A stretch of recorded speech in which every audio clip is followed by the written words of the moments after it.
Hello, and welcome to an episode of Scavenger Life. This is episode number 127 on scavengerlife.com. Today, Jay and I are catching up with our friends, Mikey and Wendy, who used to host the show with us. And now we haven't caught up with them about their eBay store in about 6 months. So they're going to talk to us about how they've been selling while they're traveling during the summer. So Mikey and Wendy, it has been almost 6 months or over 6 months, I think, since we've talked on the podcast. Wow, has it been that long? Yeah. Oh, I miss you guys. Yeah, I know. I miss you too. It seems like it was forever ago. But so you guys, I know, have been super busy, and I guess, I don't know, how do you want to jump into this? Do you want to talk about where you guys are now, or? Let's start with where we're at now. So right now we're visiting my parents in Seattle. We have been here for about a month. Actually, to the day, it's been a month. Yeah. And it's hot. It's June, so it's roasting at home in New Mexico. So we're very excited to not be there for their 100+ degree days. Yeah. And this has been kind of an escape plan. And of course, the challenge with staying with my parents for this extended, we're going to be here for a total of about 6 or 7 weeks, is how do you make money when you're on the road like this? So I think we'd kind of like to talk about some things we've been trying based on things we've learned from the show since we left. Before we start this, so do you think this is going to be kind of a new thing, is to leave home for 2 months out of every a year when it's hot? For us. Yeah, I think we're still, this is the test run to see, did it work? How much did we spend? How much did we make? How much time did we put in? What, how did it work? So that's kind of the kind of things we can talk with you about today. We're how many weeks in on buying stuff and reselling? 3 or 4? We're kind of 3 weeks in. 3. Yeah.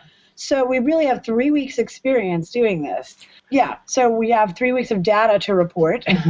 So I think this is interesting because we've been talking about selling on vacation.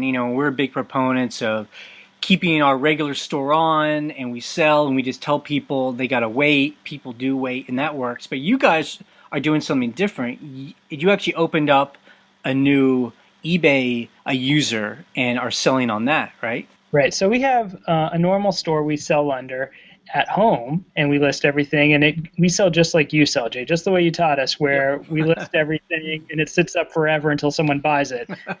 And that works great. I like that model a lot. But when we heard you interview Mr. Customer Service, Tim, out of California a few episodes ago, that probably was about 5 episodes back. Yep. And he really turned us on to the weekly auction idea, and I thought that would really pair well with traveling.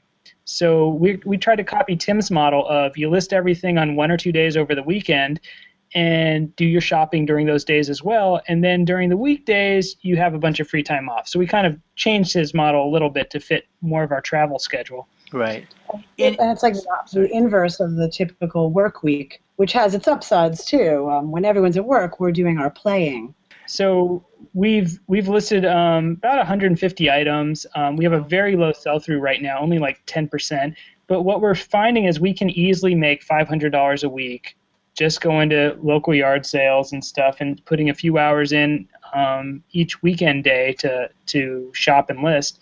And that's been working really well for us. And then we have one other income layer, which is I make little electronics kits. So we're kind of adding that layer on top where I still ship kits from here as well. So that's giving us another $250 a week in kit sales. So I want to break down the auction idea. Yeah, because I was, it's interesting. I would never do what Tim does. It's Mr. Customer Service, but it's respect his vision, and that is he just wants to get it. He wants to put it up. He wants to get rid of all of it as soon as he can.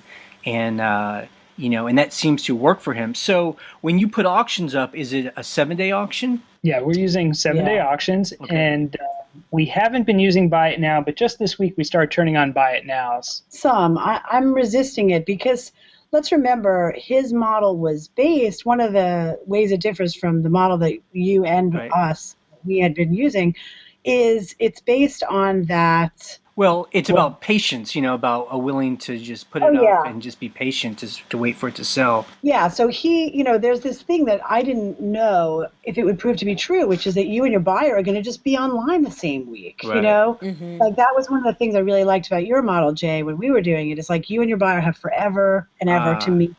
Here you have this tiny window, and it's like, who knows, but you have this possibility of something getting bid up really high. Right.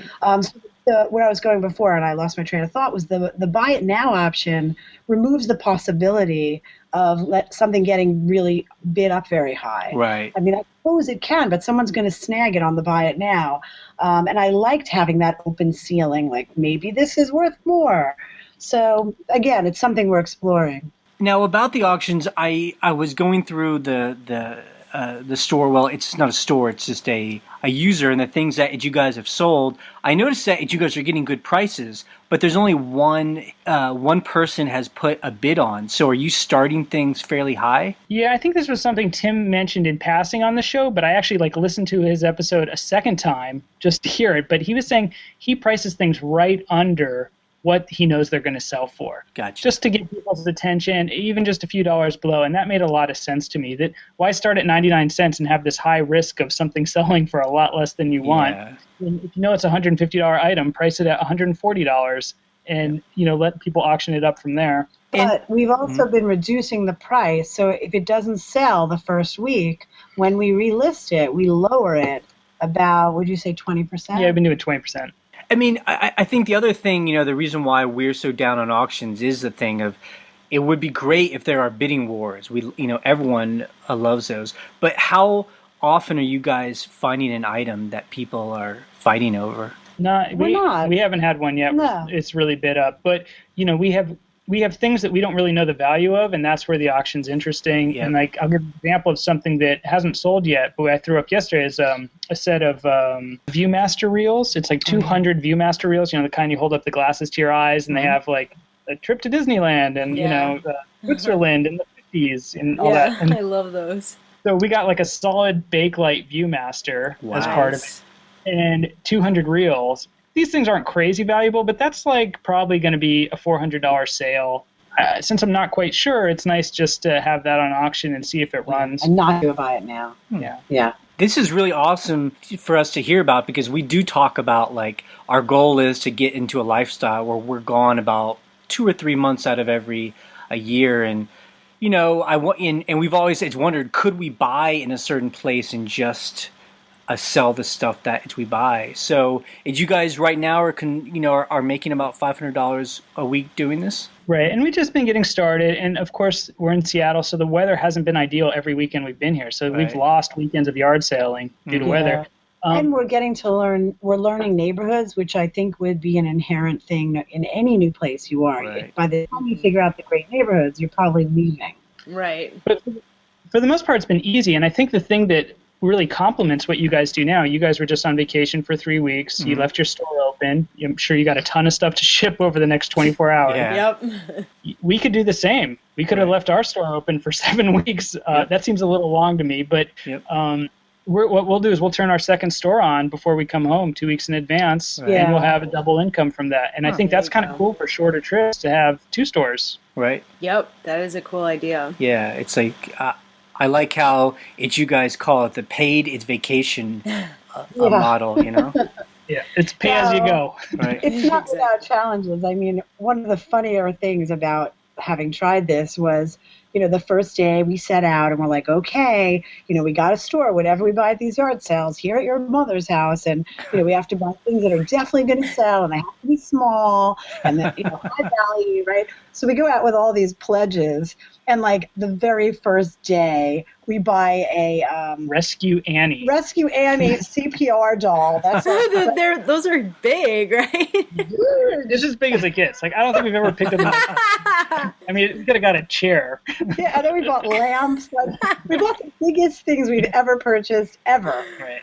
But a Rescue Annie doll, it costs us $10. Those dolls can go from $1,300 to $5,000 new. Wow. Unfortunately, and it's medical equipment, so there's the old eBay challenge. Can't sell it on eBay. Yeah, so we've been going to Amazon with that kind of stuff, medical equipment. That's smart. Yep. But, so just going back to that line of thought, there's this accumulation of stuff in someone else's house, right? Yep. For us, it's parents, but it could be your rental. Right. And what do you do at the end of the time you spend there? You have to really make a decision. Do I go to the donate this stuff back into the Goodwills and whatever, or do we ship it home? And I think ours is going to be a little of the two. Yep. Now, did you guys flew up there or drove up there? We drove. Okay. But the way up, we had no spare room, so forget it. We got a cat, dog. Yeah. What do your parents think about this way of life? Well, it's funny. We just came back from an estate sale this morning, and my mom came with us. Really? And then we came home, and my dad came down to inspect some things, and he looked at some vase that Wendy had picked up, and he said, what was it? It was like Colonnaise or something Japanese inlay. Wow. Yeah. He knew, he likes fancy things, but the funniest thing was he picked up this like rosewood box with a little like temperature measuring device in it, which I was going to throw away because I didn't realize that it was customized to someone. Mm-hmm. It was like to Danny and Pep, from Love Mama or something engraved. And he's like, I like this. I'm like, you can have it. Yeah. Father's Day was last week. He got something from the eBay store. Yeah. Yeah, it sounds like when we were in Boston and Ryan took her sister to an estate sale, and she understands what we do, but she's not excited about it. But she went to an estate sale and understood, like, you can buy anything you want in this person's house. Like, how crazy is that? She was thrilled. Yeah, she was like, uh-oh, now it's all over. I'm going to go all the time. Yeah. You'll be interviewing her in 6 months. Exactly. Wait, anyway, so my parents, what they think of it, I think they think it's kind of like cute and funny, but yeah. Because I came from like a serious job 8 years ago, they've sort of still never forgiven me. Yeah. Like, don't you want a career? Come on. Yeah. And I think they're like, what's your retirement plan? What is day-to-day hand-to-mouth living? Yeah. I mean, we live like junkies. We're like looking for the next estate sale. Oh my God. We're the same way. Yeah. Our families, even though my mom's an eBay seller, sometimes our families, we shipped 8 huge boxes home. Of stuff we scavenged either in the trash or just estate sales. Oh, forget it. I mean, we're cramming it all into a room, which is here to stay. And when she visits, she was here for a week, and as soon as she left, we hauled all this crap in there. You cannot see the bed, the tabletops. It is full. Yeah, I mean. By the way, I don't know if you guys heard us talk about it, but a FedEx, if you get an account, it's basically 50 cents a pound to ship home. So that's great. I was actually going to use FedEx Home and at least get a price for going back with all this stuff. So I'm glad you guys brought that up on your last show. Yeah, so just like it's one item that might sell for $50 could pay for the shipping, the entire box. So yeah, that's a good tip. Yeah. But so let's talk about the upsides, right? Yeah, like, go for it. What we got out of this, right? So, okay, a little money. I mean, I'm happy just to pay my way, right, while I'm traveling. That's financially, I could be okay with that. But I think what's really been the upside is we're backpacking, we're going kayaking, we're on vacation for 7 or maybe more weeks, and there's really no rush to get off vacation. Yeah. Why don't we talk about that? So since we stopped doing the podcast with you in January or at Christmas, you guys have been kind of full force into like running and hiking and backpacking. I mean, do you want to talk about how that started and how that's been going? Yeah.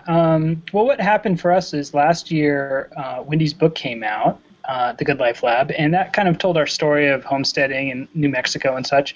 And we went on book tour. Wendy more than me, but I went for parts of it for almost 6 months, and it just wore us out. Even the first few months, we were getting really heavy from it. Like we got fat from eating out, and I was already getting fat and didn't realize it from just writing a book, from sitting for. So we kind of looked in the mirror when that ended and went like, "Holy shit!" So Mikey really got us started running. And juicing. We had seen the film Fat, Sick, and Nearly Dead. Yeah. Did you ever see that? Yes.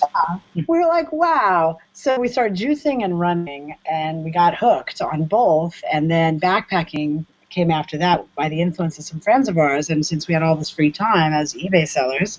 So every day now we're always doing some physical activity and pretty aware of our kind of overall health. And that sort of has merged with some of the eBay stuff just to be like, maybe there's a combination here of we can go to places with good neighborhoods and good merchandise that we can resell, and we can stay for a long time. And good running. Yeah, and we can go on their trails and kayak and backpack in the mountains and, stay in areas with good weather when it's good. So it's a nice counterbalance to the sedentary sitting on a computer in a dark cave, listing things on eBay. It's awesome. Yeah, I mean, we love when we take these trips, and we always stay as long as we can. So then when we go home, we're so hungry to come home. We're so glad to come home to our house and our own little world. It's nice. So just to add some data to that, for the listeners who don't know us better, Mikey immediately lost 25 pounds. Wow. And and then just a couple months back, he ran his first race, which was a 31-miler, and came in 7th, which is nuts. Amazing. Yeah.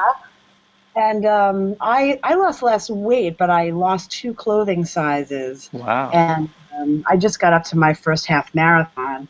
So it's been really kind of a life changer, for us as just our physical lives. It's radical. And I know you guys have gone through some of this change as well. Yeah, we don't talk about it, or we haven't been, but yeah, we kind of started at the same time.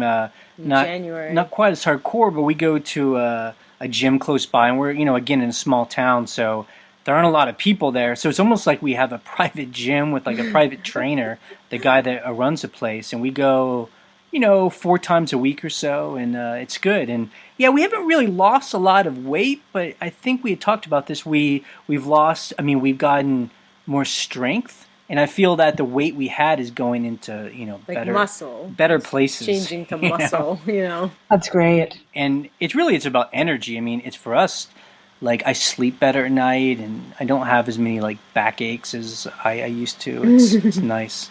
That's great. Yeah, we've been sleeping a lot better too, but we also, crazy enough, quit caffeine. Wow. Yeah, that was a doozy. Wow. Yeah. Oh my God, you guys were like coffee freaks. How come? Why? Yeah, well, it started because I had reflux, and Mikey didn't think I could do it unless he joined me, so he quit too. Huh. Well, good for you. And then I quit chocolate. Wow. Oh my God. Huh.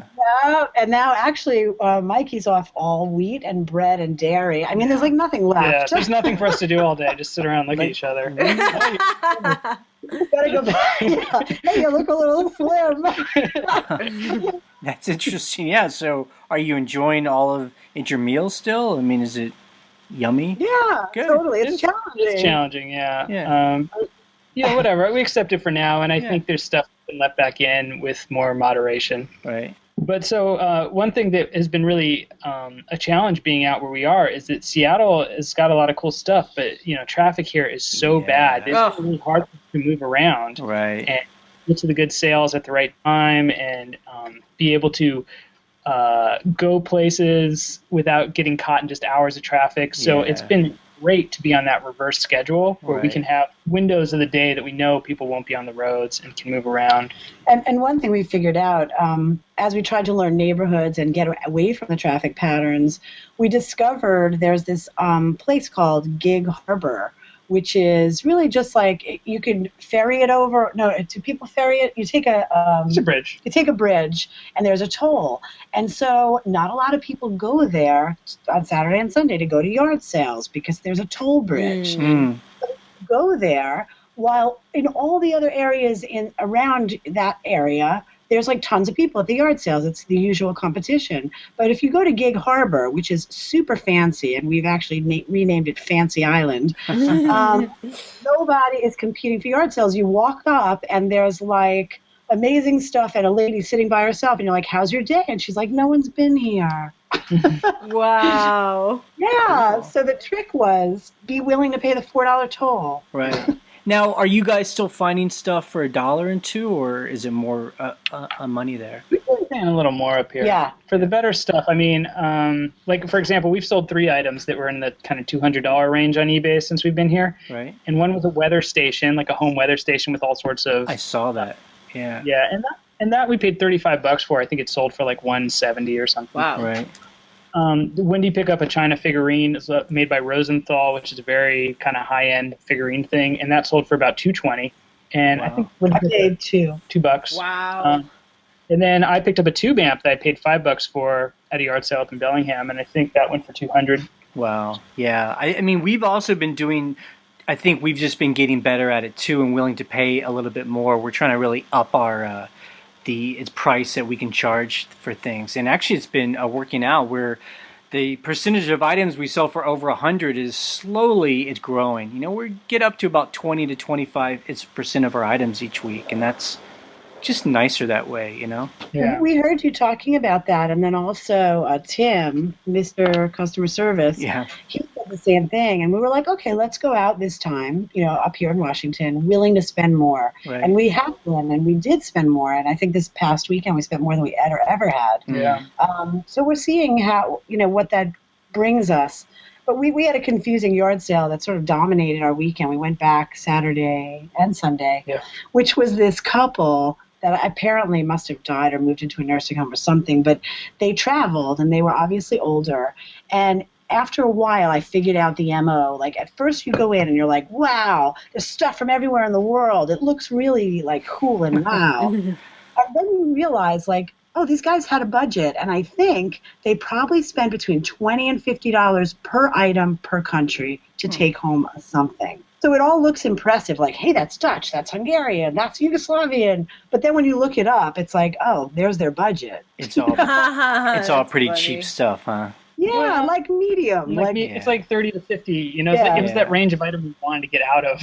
Right. But we're always trying to strategize, like, okay, so what would this profile, these people, what would they spend money on? Right. And we're like thinking to ourselves, well, probably some really good travel clothes. You know, so we look in the closet, and sure enough, there was like hats that were like $150. Yeah. There you go. Now, when we were in Austin, we started going on Craigslist on the free stuff, and we actually got some cool stuff from there that people were just giving away. Have you guys tried that to check out Craigslist in the city? No, never even considered it.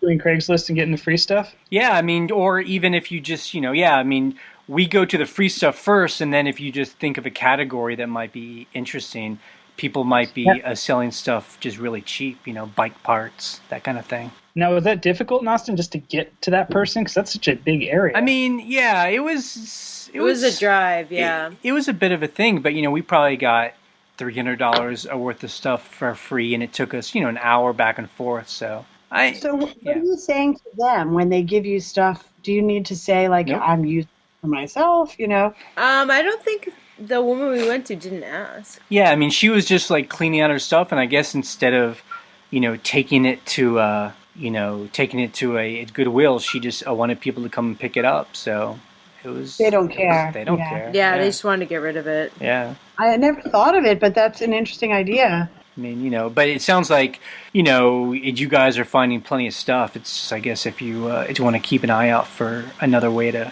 scavenge in a big city. Well, another thing we tried out, which is a sort of companions with, you know, reselling on eBay, is we made this commitment to pack our own clothing very low. So bring new clothes on this trip, even though it was a very big trip, 7 weeks. We just decided that we would dress ourselves from the first handful of yard sales.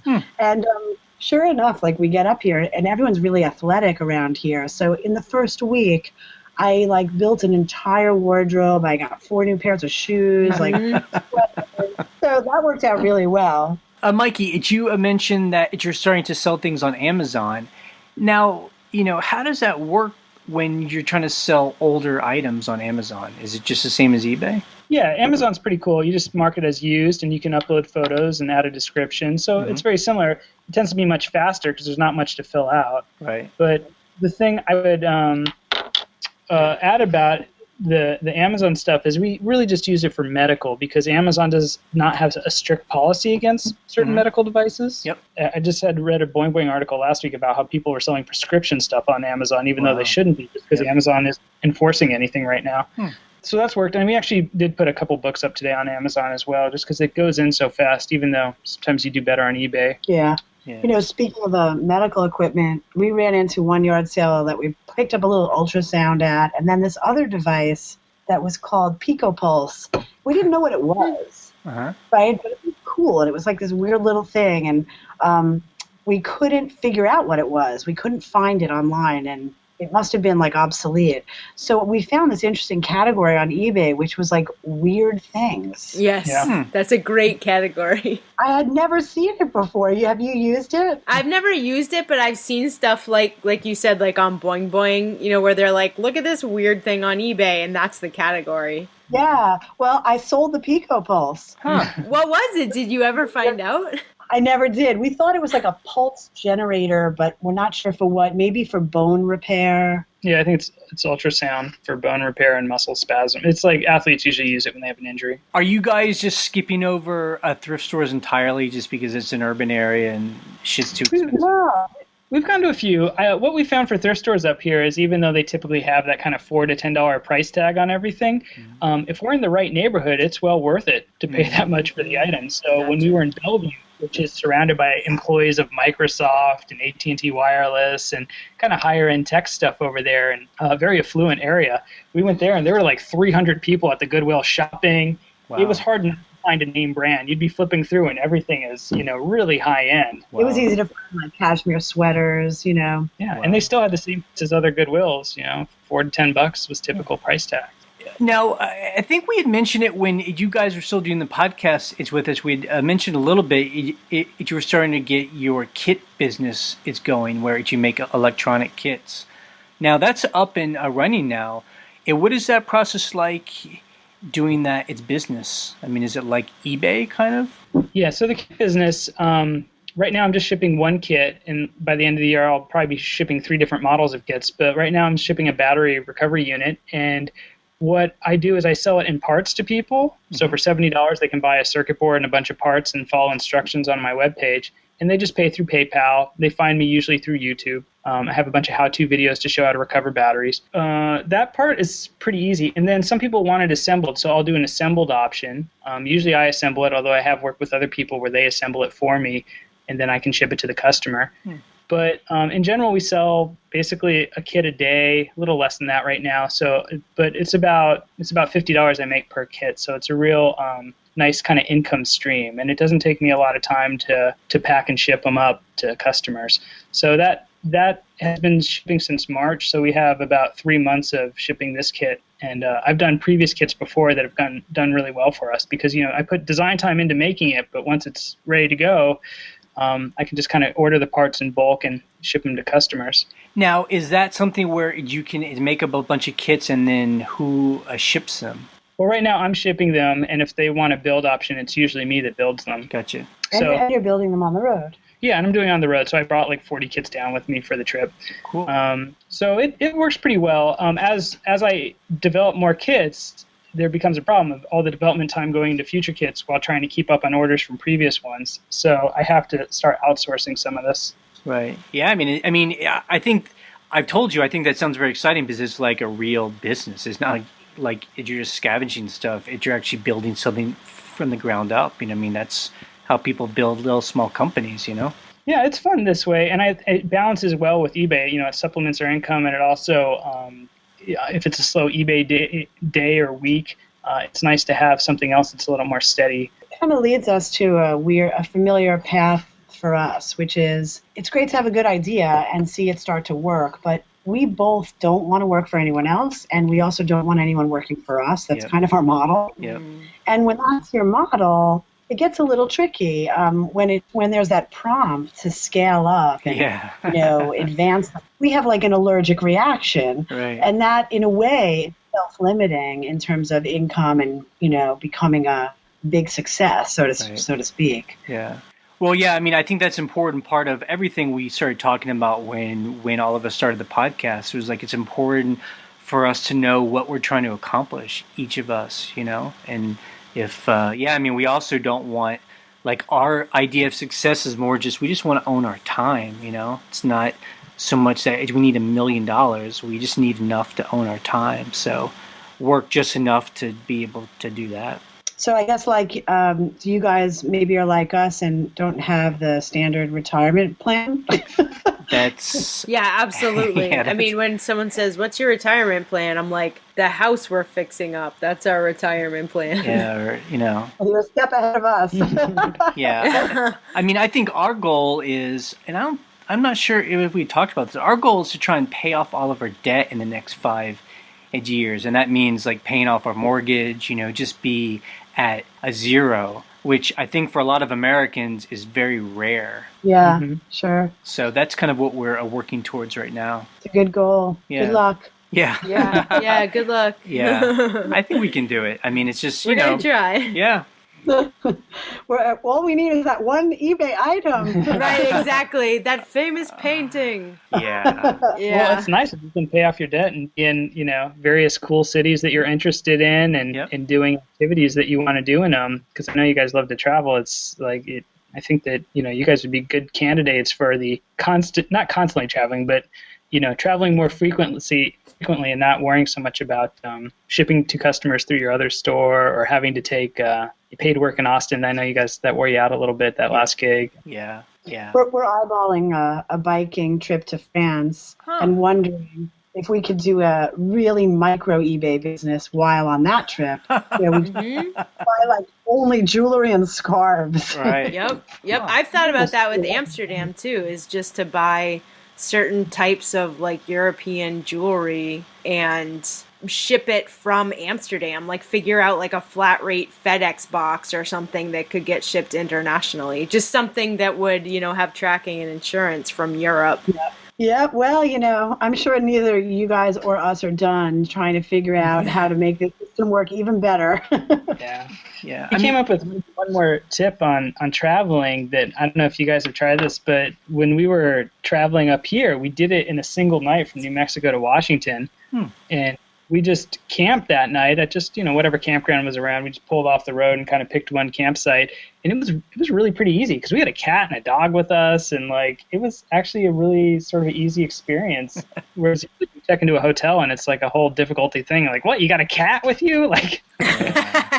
Yeah. So you guys were in the a Volkswagen? Yeah, we have just a Passat sedan. Yep. Yeah, and camping was just such a piece of cake. Like, you just pull your car right up to the patch of dirt you're going to camp at and open the trunk and pop out your little tent. And it's like, ta-da!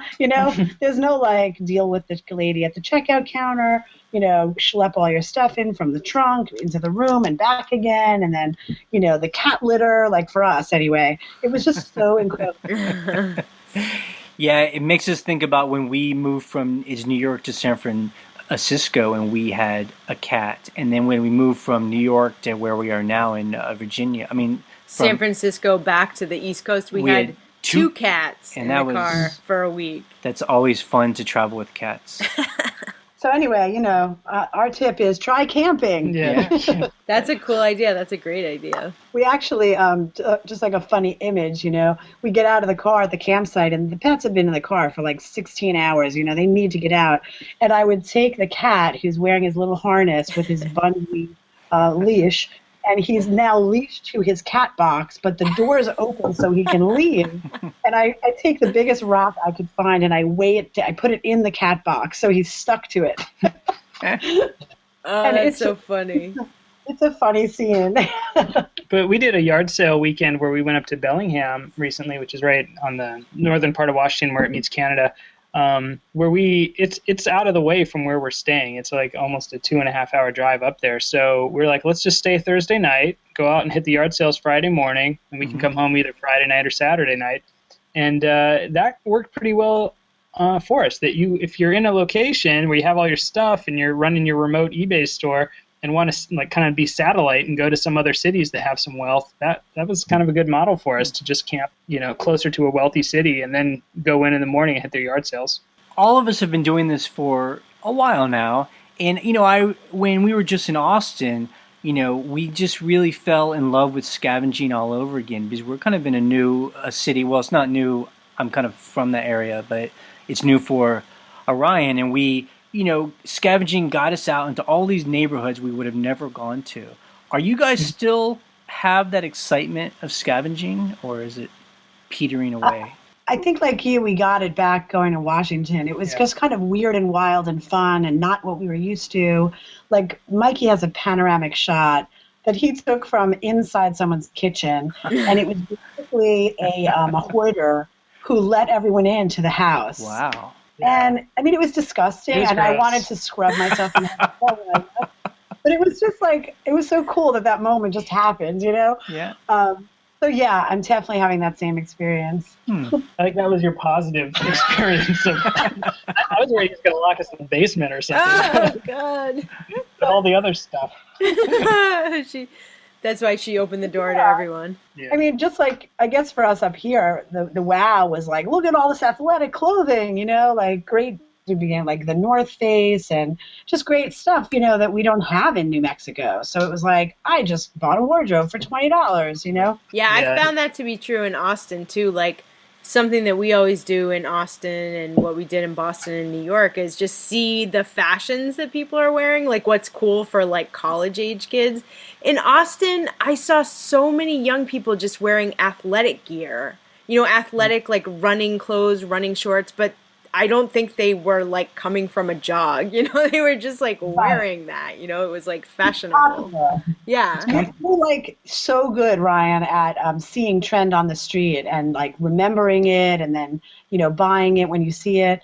I don't, for some reason that stuff doesn't stick with me, but I have observed the same thing you observed, which is people wear athletic clothes even if it's not for athletics. Right. I just think it's a comfort thing, you know. Also, if you haven't figured it out, I know we did because Ryan's trying to buy some of this stuff for herself. That kind of stuff is really expensive. Those like sports bras and like. Yeah, just like, I mean, I've seen some of this stuff in your store too, Wendy, like the Lululemon stuff. I mean, that stuff costs like easily $50 for one like yoga shirt. Like, what? Yeah. I hear you completely. You know, just to compound it, we also happened to hit the annual REI yard sale while we were here this year. Oh, nice. Yeah, so that was awesome. It was like, you know, $150 running shoes for $25. This trip's been good for clothing, for ourselves. Yeah. Those yard sales, if you're not familiar with them, you know, it's a company-wide sale. So it's usually the second week of June every year. They just take all the returns and put them outside. And it's typically half or a quarter, or even a tenth the original price. But it's national. It's everywhere. Wow. Oh, wow. I got to find that. All of them at one point. We're like, okay, can we make it to 3 different REIs in the area? One day. No, I mean, I think that's what, I'm not sure. Did we ever talk about a retail arbitrage when you guys were doing the podcast? I don't think we were talking about when we were on, but I know you guys have done a few episodes where that's come up. I mean, is that something that is attractive to you? Like, you know, go to REI, buy the stuff on a clearance, maybe send it to Amazon FBA and, you know, allow Amazon to do that? We have a little bit of a policy of, well, buy it cheaper than that for one. So that's one reason we don't do it. The reason we could do it maybe is our policy is, if you're not sure, don't buy something that you would hate getting stuck with. Yeah. Mm-hmm. Like if you got stuck with it, would you incorporate it into your life and be cool with it? You kind of want it anyway, you know? Yeah. Our philosophy on the road has been, do you want it for yourself? Good. Let's buy and sell it. Because that's the real tell. If you really want it, then it must be good. Right. Yep, exactly. Yeah.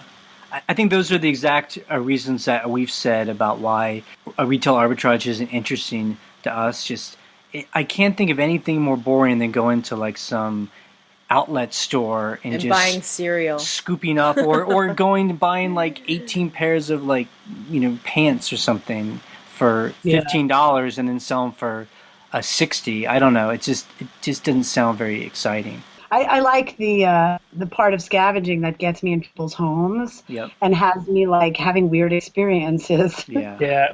We had a funny one at the estate sale today where Wendy was buying this jewelry yesterday at the same estate sale. We came back today and Wendy got a whole different set of pricing from the estate sale people based on complimenting them.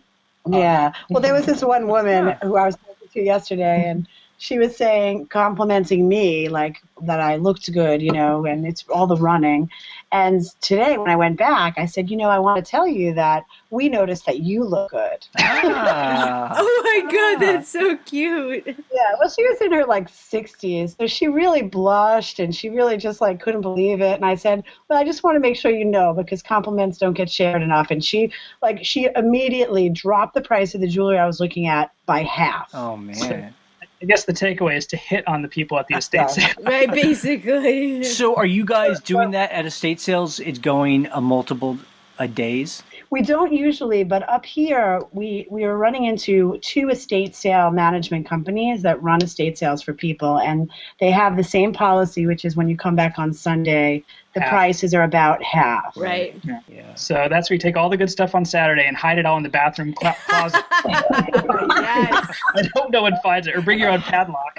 Right, like lock a cabinet. Yeah. That's really funny. Put up some official signs like this area is closed to the rest.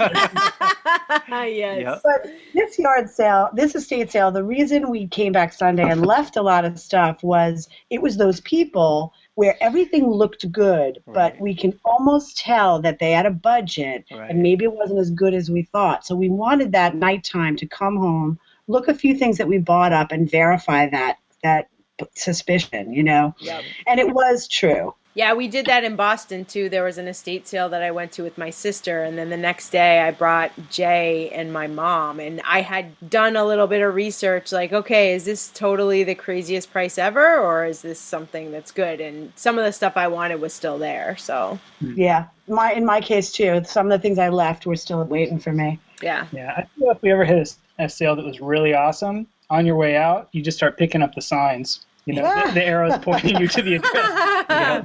That's another technique. Something that we we don't go to a lot of estate sales in our county because there just aren't a lot of them. It's mainly auctions and yard sales. But at the estate sales in Boston that were super fancy, we did so well with bundling, where we would have armloads of stuff, put it in a big pile, and we got such good deals just because they didn't take the time to really tally every little piece up, Yep. Yeah. We learned that, I think, from you guys, too. We bundle everything. Yeah, but at the estate sales that are run by companies, usually it's employees, and they don't have that power, Right. Like the one we keep referring back to, there was literally no price reducing day one whatsoever. Wow. No matter. Yeah. Huh. Yeah. But, we bundle all the way, for sure. Yeah, they charge tax. Wow. Yeah. Oh, man, you're like, come on. Well, but they take credit cards, right? Cool. Yeah, I know. That's really nice. That is nice. So, you guys are going to be there for 2 months, and then you're going to head back home? It'll probably be about 7 weeks at the most.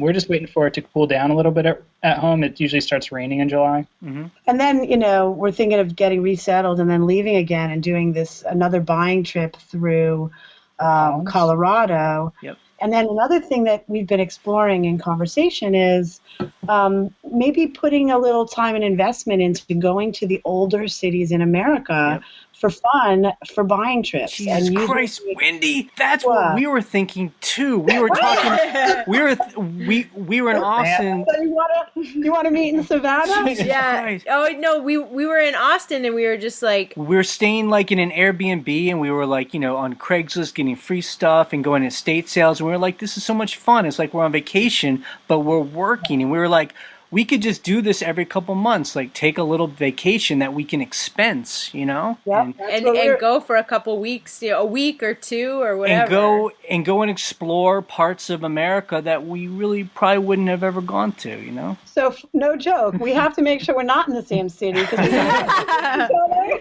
I'll be like, wait, someone's been here already. We should leave notes in pockets of garments. Hey, Ryan. I know you're going to buy this. But yeah, I didn't think of that town in Georgia. But yeah, Savannah would we were be thinking awesome. Pittsburgh or, Yep, I hear you. Madison. We were just having a conversation, and I think I'm headed to Savannah because I like that culture, and I've been there. And would you guys just grab a place on Airbnb? I think so. You guys have more experience with that. Yeah. Do you find that works really well for you to do a week rentals on Airbnb? Yeah, we love it. Yeah, we love Airbnb. $100, $120, you can get a complete house, Is that per private. night? Yeah, Per night. So it's a little, it's not like it's $50, but it is a whole house. We don't really like staying in the private room. I don't know. Just we're pretty picky about it. We like to have our own space, and we don't like to talk to people. Essentially, I think we're the same. And we like to cook. Yes. Right. Exactly. We like to we like to talk to people, meet people, but we also like to close doors and, have private space. Yeah. So I think Ashland as well as Asheville would be on that. Yes. Yep. Yeah. Absolutely. That's been our problem traveling, and I think a lot of people do this. When you stay with your family or friends, there's like no peace and quiet. No, right. I saw that you had said that too. It is really, like, we went to Austin for work, so we were totally working.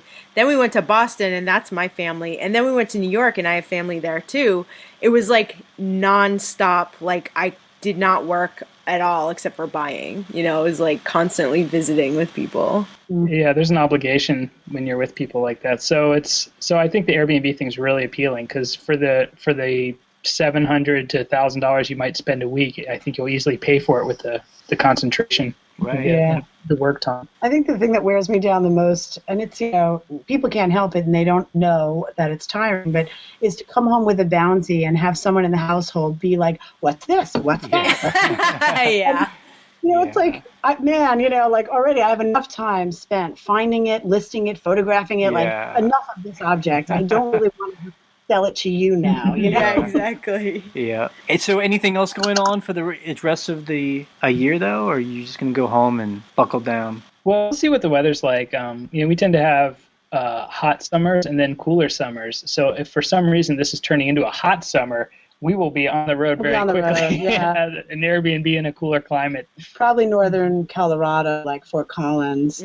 But we're really all about backpacking and doing our eBaying and staying where the weather's great. Yeah. For us, we have another big trip. Like, we loved Amsterdam so much last year. We're going again in September. Well, also because we have a job there, so we're going to get flown out. So that's always nice. But because any reason to go to Amsterdam. But because of that, we're going to stay an extra 3 weeks. So we're going to be gone for a month again.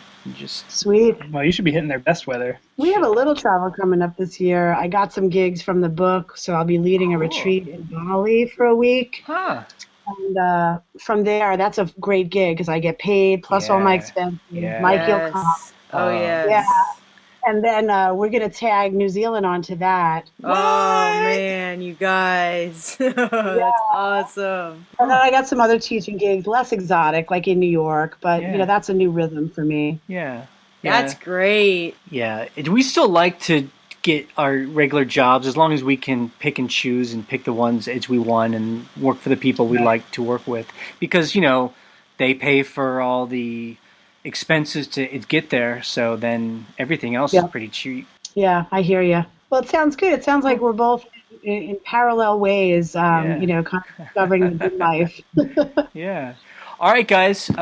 Thanks for talking to us today. I know people will be glad to hear an update from you. Yeah, thanks for having us on. All right, guys. Be well. See ya. Bye. Bye.